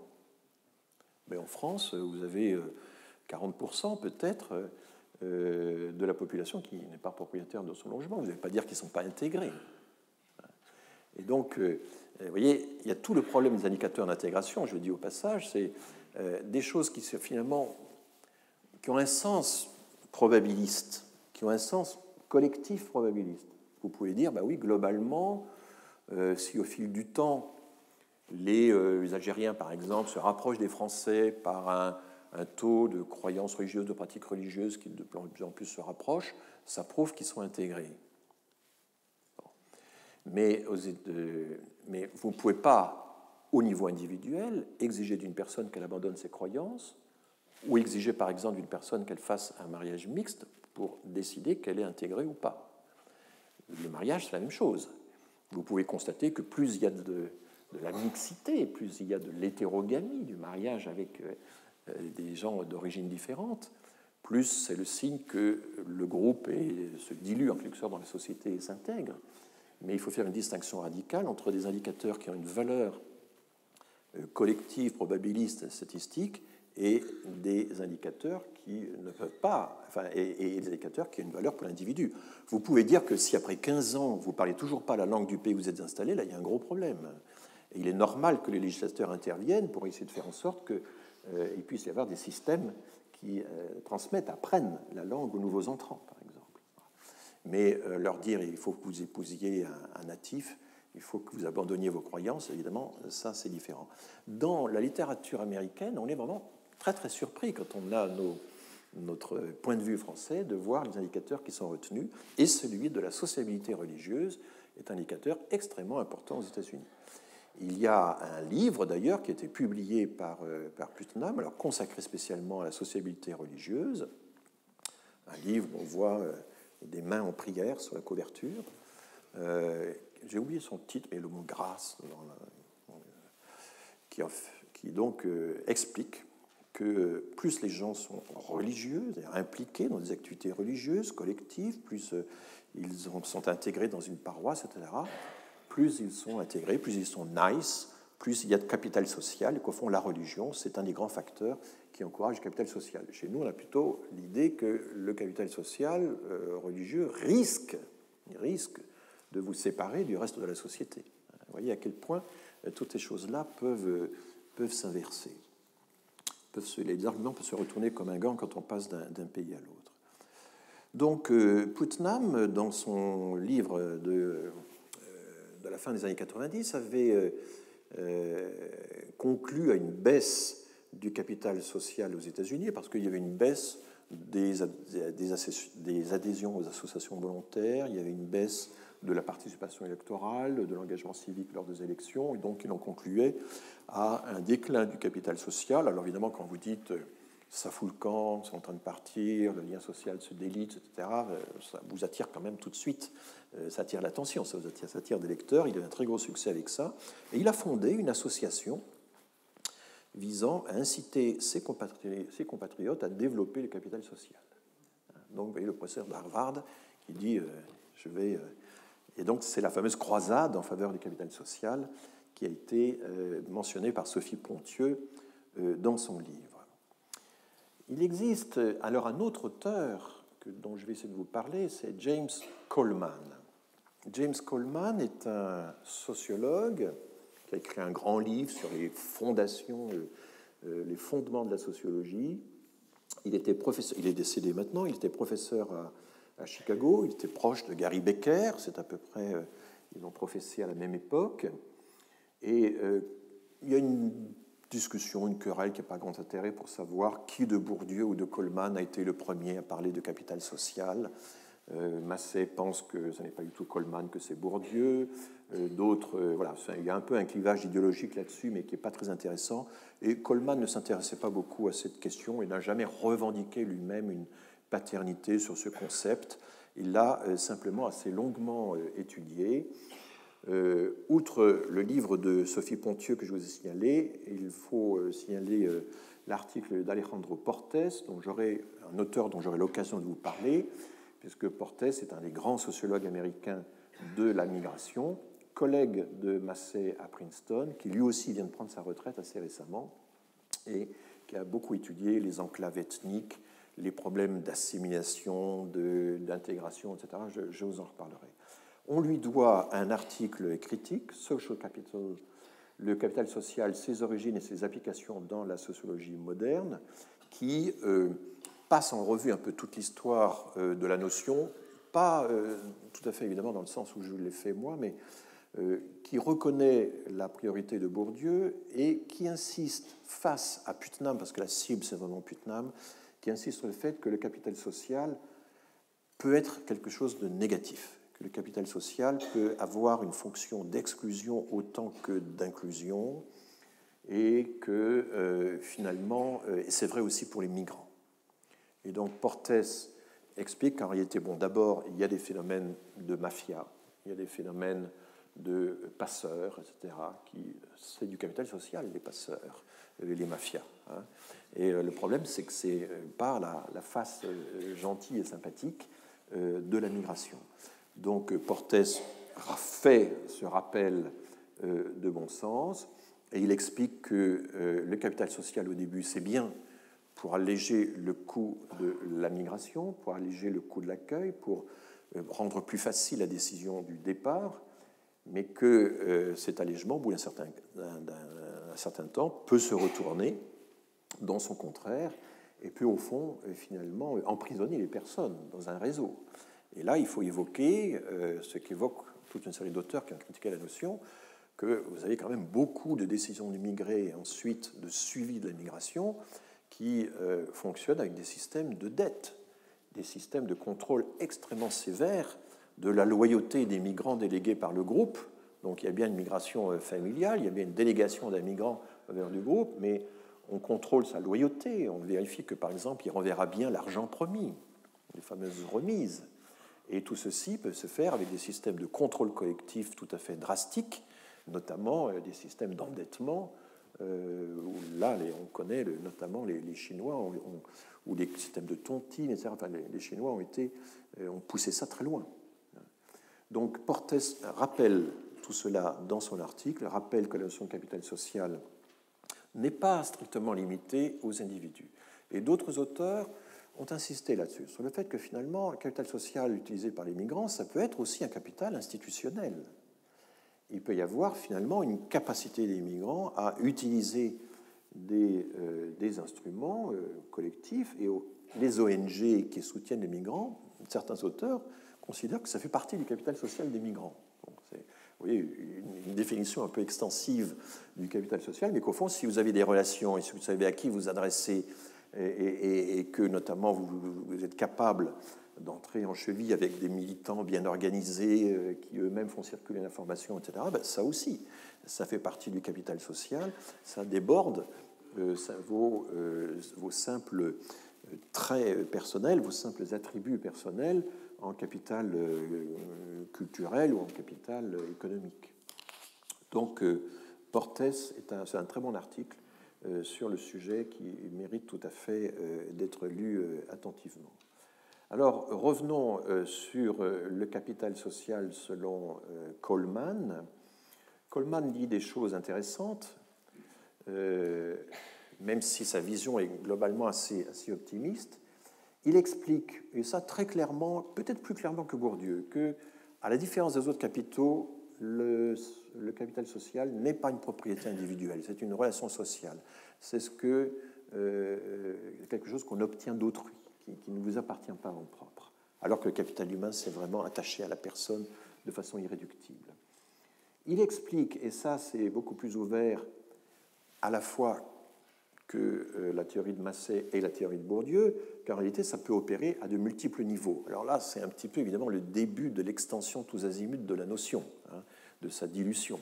Mais enfin, ça opère au niveau des familles, des communautés, des écoles, pas seulement dans des groupes fermés. En cela, il se distingue bien de Bourdieu, et pas seulement au niveau familial, ça peut,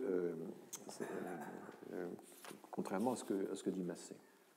Il insiste, et ça c'est fondamental dans sa théorie, sur le fait qu'il y a des liens d'obligation réciproque et il y a des liens de confiance. Donc l'idée de confiance, au sens de pouvoir miser sur autrui, est évidemment importante. Alors là aussi, la notion de confiance, elle s'est diluée de façon complètement... Je ne sais pas si vous vous souvenez d'Alain Perfit, qui fut autrefois ministre de l'Éducation, ministre de l'Information, ministre de bien des choses, enfin un des grands barons, comme on disait, du gaullisme, vers la fin de sa vie. Je crois qu'il était déjà, ou peut-être avant d'entrer à l'Académie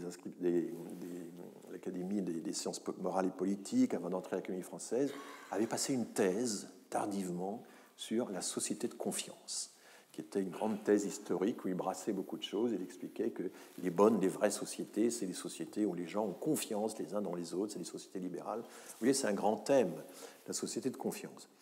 Quand il était ministre de l'Information, il ne faisait pas beaucoup confiance. C'était pas tellement la confiance, c'était plutôt le contrôle que la confiance. Voilà. Bon, mais bon. Et puis on lui doit aussi les grands best-sellers sur Quand la Chine s'éveillera. Enfin, vous vous souvenez, il avait plusieurs facettes tout à fait intéressantes. Il se trouve qu'il était un compagnon de classe de mon père à Montpellier. Donc, j'ai connaissance d'un perfit, un perfit en train de percer. Bon, oui, alors l'idée de confiance, un petit dégagement sur confiance. Quelqu'un m'a dit tout à l'heure, j'aime bien vos digressions. Eh bien alors, digressons. La notion de confiance, elle est quand même complexe, parce qu'il y a au fond des confiances interpersonnelles et il y a des confiances systémiques, en quelque sorte. Je vais vous raconter une histoire. Un jour, je travaillais dans cette belle et grande institution qu'est l'INSEE, et ma voisine de bureau est arrivée complètement...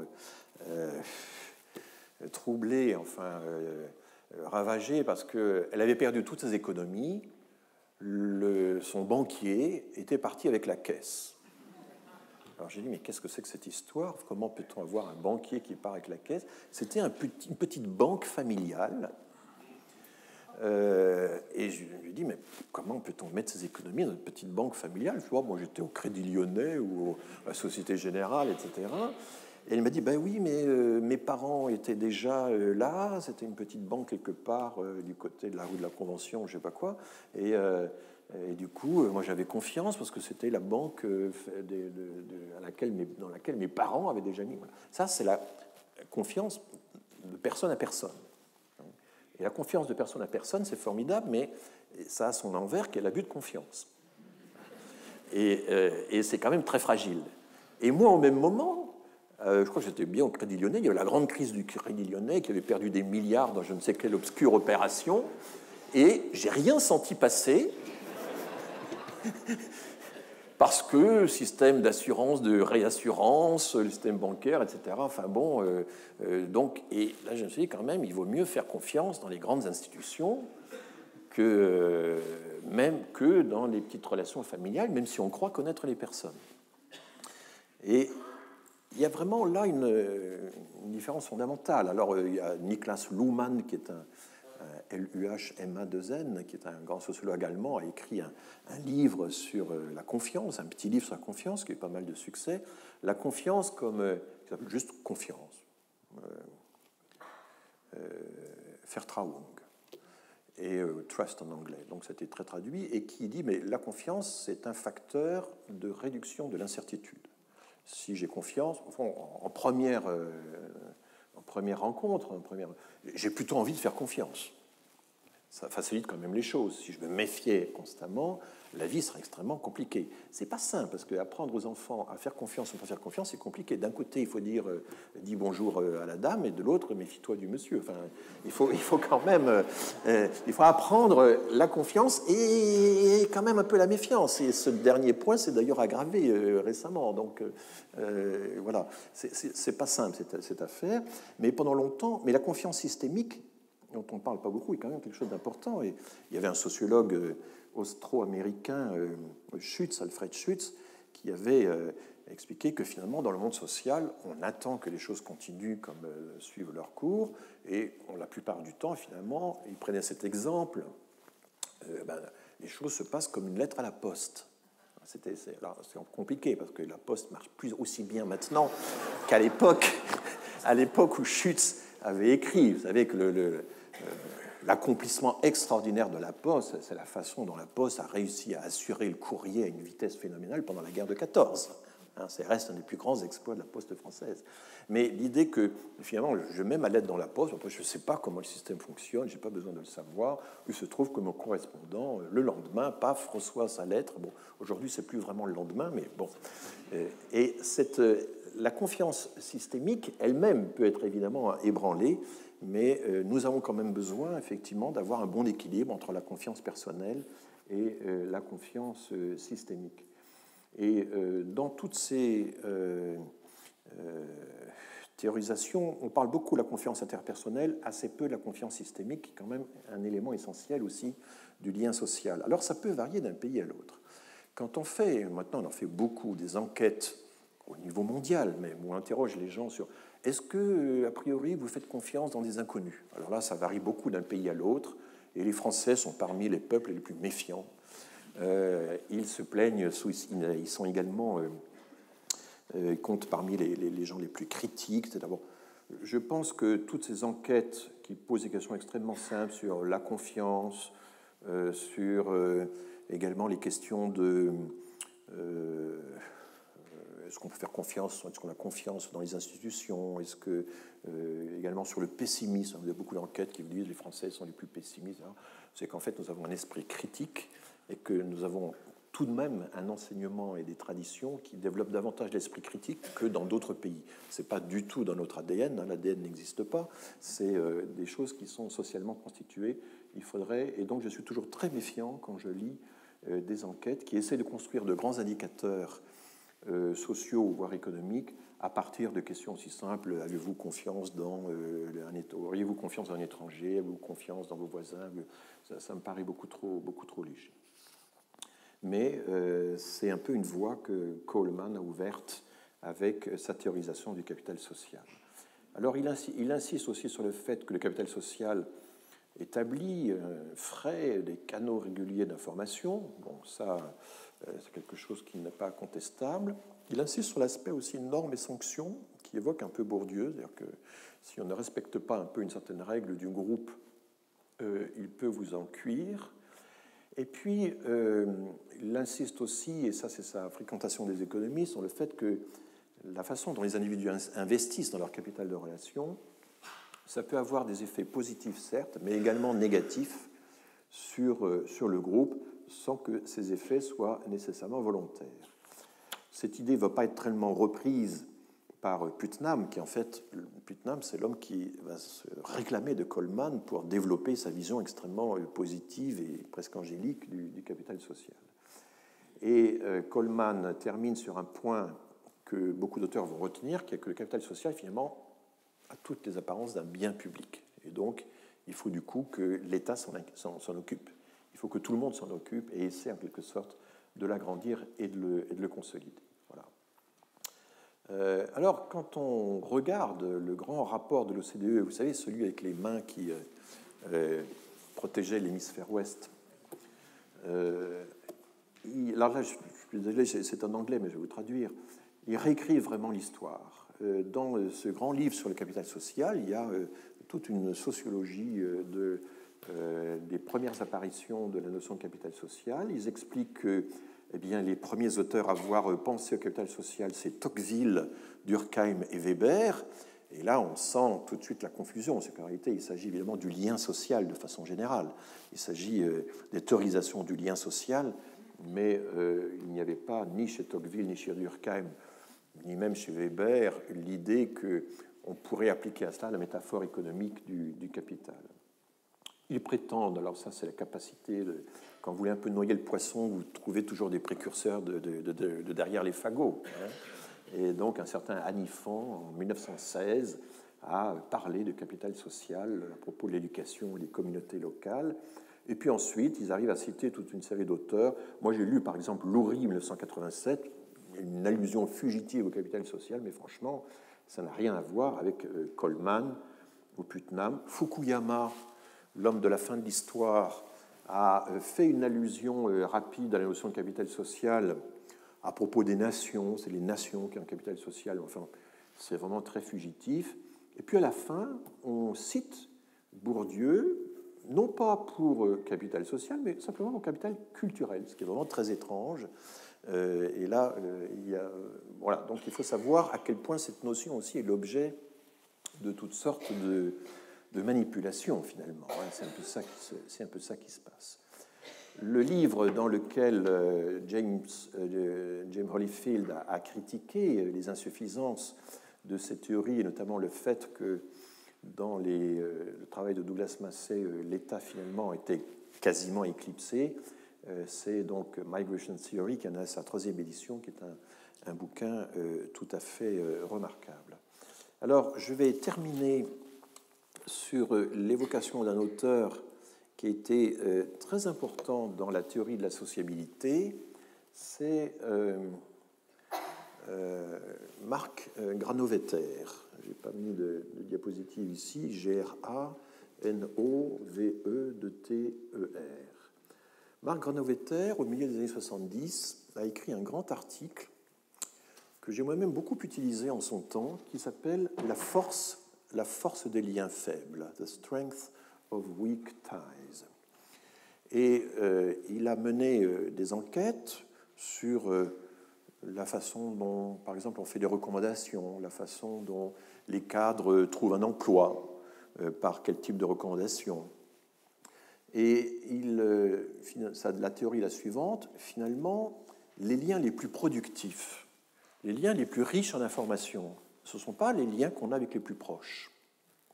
Ce ne sont pas les liens avec les proches amis, les voisins, les gens qu'on a sur place, parce que finalement, c'est un peu toujours les mêmes qu'on fréquente, ils ne vous apportent pas grand-chose de nouveau. Là, vous allez apprendre du nouveau et donc avoir des informations qui peuvent être productives en matière de recherche d'emploi, c'est à la périphérie du réseau. Ce sont des gens que vous ne voyez pas trop souvent. Ce sont, explique-t-il, souvent des relations de relations. Les relations de relations, les amis d'amis d'amis, etc., c'est plus productif que les amis. Les amis sont trop proches de vous, ne vous apportent pas des informations suffisamment nouvelles. Il faut aller à la périphérie du réseau. Et c'est là que c'est beaucoup plus productif. Et donc, évidemment, si vous avez d'un côté la notion de club select, de groupe aristocratique fermé, de d'autres, la notion que ce qui importe, c'est les relations avec la parenté proche, vous avez une vision biaisée des relations parce que vous coupez en quelque sorte, vous occultez le fait qu'il y a encore un 3e type de relation qui est extrêmement productif, qui sont les relations de relations. Et The Strength of Weak Ties a été vraiment un article séminal, comme on dit, fondateur, Et je m'en suis inspiré à l'époque où je travaillais sur une grande enquête de l'INSEE, une enquête comme on ne peut plus en faire aujourd'hui parce que c'était du temps qu'on avait de l'argent et ça a un peu évolué depuis. Mais à l'époque, j'étais responsable à l'INSEE dans les années 80 de l'enquête Contact. C'était Contact entre les personnes, était son nom complet. Et on avait le luxe extraordinaire de pouvoir interroger plusieurs milliers de personnes en leur faisant remplir un carnet qui, pendant une semaine, jour après jour, racontait l'emploi du temps et en face de l'emploi du temps, vous disait qui on avait rencontré, quel genre de personnes, commerçants, parents, amis, collègues, voisins, etc. Et puis, quel était en gros le sexe et l'âge de cette personne. Donc ça permettait de savoir est-ce qu'on avait tendance à se parler entre hommes, à se parler entre femmes, à discuter entre gens de même génération ou pas, enfin répondre à des questions assez simples comme celle-là. Et il y avait aussi un questionnaire avant le carnet, un questionnaire après le carnet. Enfin bon, c'était l'enquête totale sur la sociabilité, si vous voulez. Ce qui est ressorti de cette enquête, c'était, donc j'ai publié ça dans plusieurs articles sur la sociabilité, ce qui est ressorti de cette enquête, c'est que finalement, les liens, au fond, les liens de voisinage, de parenté, étaient extrêmement répétitifs. J'avais un indicateur, je n'avais pas des réseaux, je ne savais pas quand on fréquente A et B, est-ce que A et B se fréquentent entre eux, ce qui serait le début d'une analyse de réseau. Je n'avais pas ça, mais je savais à quelle fréquence revenaient au cours de la semaine les mêmes personnes. Et en gros, ce qui différencie les catégories sociales, ce n'est pas l'ampleur de la sociabilité, ce n'est pas le nombre de relations qu'on peut avoir au cours d'une semaine ou même sur des durées plus longues, puisque j'avais aussi des questionnaires qui portaient sur des durées plus longues. Non, ce qui différencie la structure de la sociabilité d'un groupe à l'autre, c'est qu'il soit très concentré, très répétitif, ou qu'au contraire, il soit très dispersé. Et c'est le propre des classes supérieures, finalement, d'avoir une série de petits investissements multiples, d'avoir des quantités de relations qu'on ne va pas fréquenter très assidûment, mais qui vont finalement jeter des pseudopodes dans des univers assez larges. Si vous prenez par exemple le monde associatif, et je m'étais concentré notamment sur le monde associatif, c'est extrêmement frappant.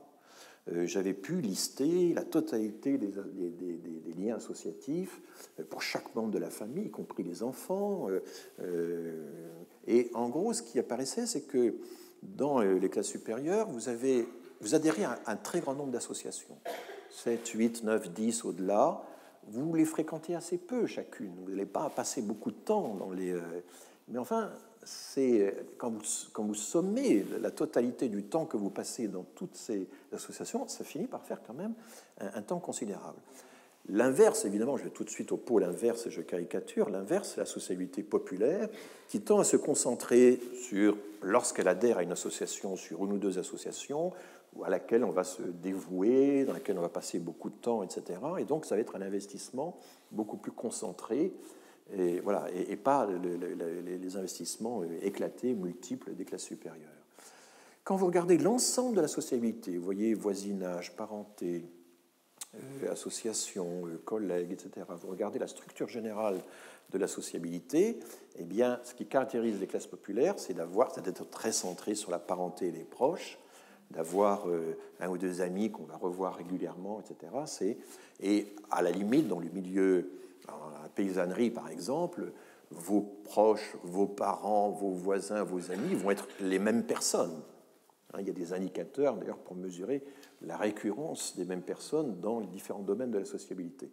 Alors que dans la grande ville, vous pouvez vous permettre de ne pas fréquenter vos voisins. La grande ville a ce grand avantage, c'est que vous n'êtes pas obligé de fréquenter vos voisins. Dans les milieux, dans les villages, vous êtes sous le regard, sous la vigilance des voisins. Aux États-Unis, vous avez le Neighbor Watch qui est absolument terrible, n'est-ce pas ? Si vous changez la couleur de votre poignée de porte, et que c'est contraire au règlement de copropriété, dès le lendemain, un voisin vous le signale. Bon. Donc, la sociabilité, finalement, on avait une tendance à valoriser la sociabilité populaire en pensant qu'elle était chaleureuse, riche, dense, etc. Or, les indicateurs de densité de la sociabilité sont plutôt des indicateurs de sa pauvreté. C'est le renversement que j'avais obtenu avec ces enquêtes. Quand vous retrouvez toujours les mêmes relations, quand vous fréquentez toujours les mêmes personnes, dans l'analyse classique des réseaux, c'est dense, ce sont des relations de proximité, mais en réalité, en termes de productivité pour l'information, pour la maîtrise du monde social, la capacité à franchir les distances, à se retrouver chez soi, ailleurs, etc., eh bien, les réseaux denses sont tout à fait sont faibles. Et donc, c'est vraiment le paradoxe de Granovetter, la force des liens faibles et la faiblesse des liens forts. Ce que, finalement, Massey se concentre sur des liens forts, et un certain nombre d'auteurs, dont Portes dans l'article que je vous ai cité, insistent sur le fait qu'en réalité, un certain nombre de migrants aussi, et ça induit des inégalités entre les migrants. Les migrants, ce n'est pas un bloc homogène. Il y a des comportements extrêmement différenciés entre les migrants. Eh bien, il y a ceux qui ont accès à des ressources institutionnelles et qui se débrouillent très bien avec. Chaque association qui a la pratique sait qu'il y a des gens qui savent demander beaucoup plus que d'autres et qu'il ne faut pas non plus se laisser berner aisément. Il y a une vigilance à avoir. Il y a ceux qui n'osent pas demander, qui n'entrent pas en contact. Il y a tout l'éventail, tout l'arc des comportements de sociabilité qui peuvent différencier les personnes, y compris au sein du milieu migratoire. Voilà, je continuerai la semaine prochaine. Merci.